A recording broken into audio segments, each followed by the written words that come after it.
Hey y'all, salvage knife and tool here.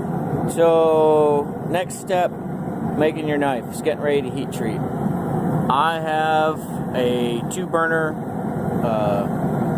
propane forge lined with brick and refractory brick. My brick is pretty dinged up and doesn't sit flat, which makes it difficult when I'm heat treating knives, so I have a piece of steel laying in there. And then on top of that steel, I'm heating up a railroad spike. That railroad spike is to heat up my oil, which is down there. Bringing the temperature up on the oil a few degrees is one of the many things you can do to prevent your blade from warping.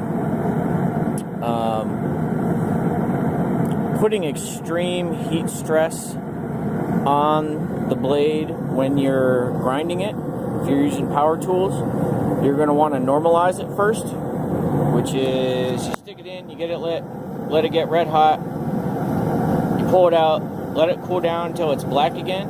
It's not cool to the touch, just black again. It only takes a minute or two. And do that like 3 times. Then you put it in there until it's red hot, and I like to check mine with a magnet just to make sure it's at the correct temperature. If you've been doing it a while, you can do it by sight in the color of the orange. So this is an easy way to make sure you're at the right temperature. Now, each steel heat treats differently. I like to use ADCR V2 because I can heat treat it at home. It's within the tolerances, temperature range of my forge, and I can heat treat it in my kitchen oven. So, I don't need to go and buy another thing. The whole trick is doing this inexpensively. And I did have a coal forge that I built out of an old wood stove, and that worked well. But now I live in a neighborhood. This is a lot less messy and a lot smaller, and I can move it around easy, so that helps. So next, I'm going to stick my blade in, let that get nice and warm. When it's after I'm done normalizing and then I do the final heat, I'll let this sit for 5 minutes at that temperature after it's non-magnetic. Let it sit for 5 minutes, I'll time it, and then I'll drop it in the oil. So a lot of old timers will say an easy thing to do to help you keep your knife from warping, I don't know if it's true, but there certainly does seem to be some logic, is you face your can north, so that when you quench the blade north to south, the electrons are all moving around and can be affected by the Earth's magnetic magnetism. So putting it in north to south will help it stay straight. I know when I started out, I bent a lot of blades in the heat treatment, and if I had to say, I would say it helps. I know I have a lot less mess ups, and straightening a blade is a huge pain in the butt. So every little thing I can do to help, I will. So the railroad spike looks like it's getting warm. Railroad spike is warm, so I have a handful of tools I use when forging. If you don't want to buy specific blacksmith tools, then old like wood fire, pokers and tongs and stuff like that can do the job. That's what I used for a long time. Finally sprung, got a couple of sets of real blacksmith tools. Sparker for lighting your fire. If it's propane, you don't want to be sticking your hand in there. And then scale hammer and a wire brush.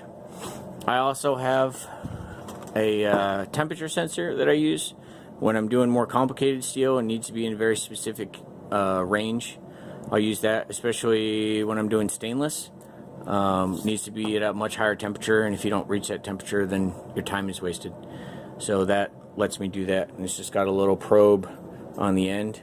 I think I got that one off of Amazon. It's about the cheapest I could find that would hit the correct temperature. And even then, and this is actually meant for a kiln, but I've had some, it's gotten a little bit of excessive heat, so I can only put the tip in there, and these ceramic things have heated up so hot that they're coming off. So I'm going to take my big long log rollers so I can put my railroad spike in the oil and warm it up. You can use lots of stuff for this. I mean, for heating up the oil, any scrap will do. You know, you can use peanut oil, you can use motor oil. That's what I used for a long time.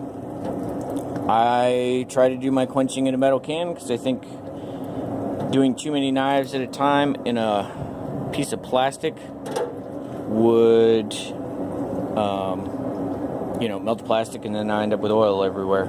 So for a long time I used an old popcorn tin. Seemed to work just fine.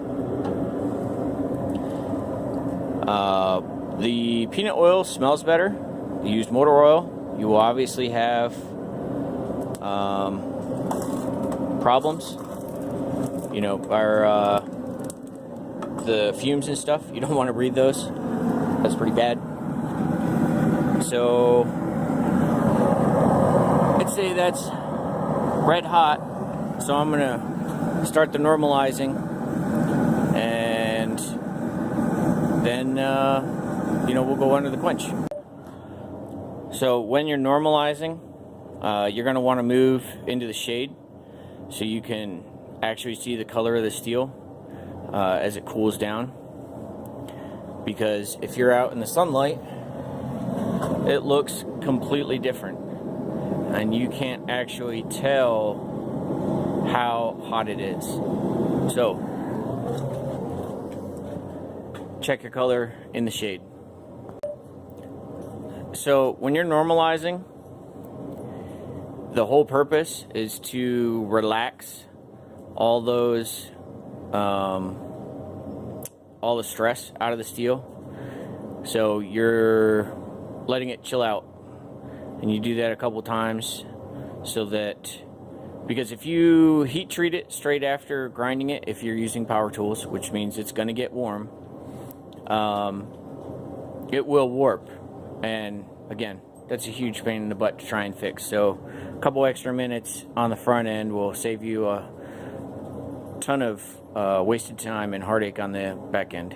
Alright, so I finished normalizing these two blades. Now I'm going to pull them out and quench them. And you just stick it in there. Don't waggle it around facing from north to south. If you hear a loud pop, start checking for a crack.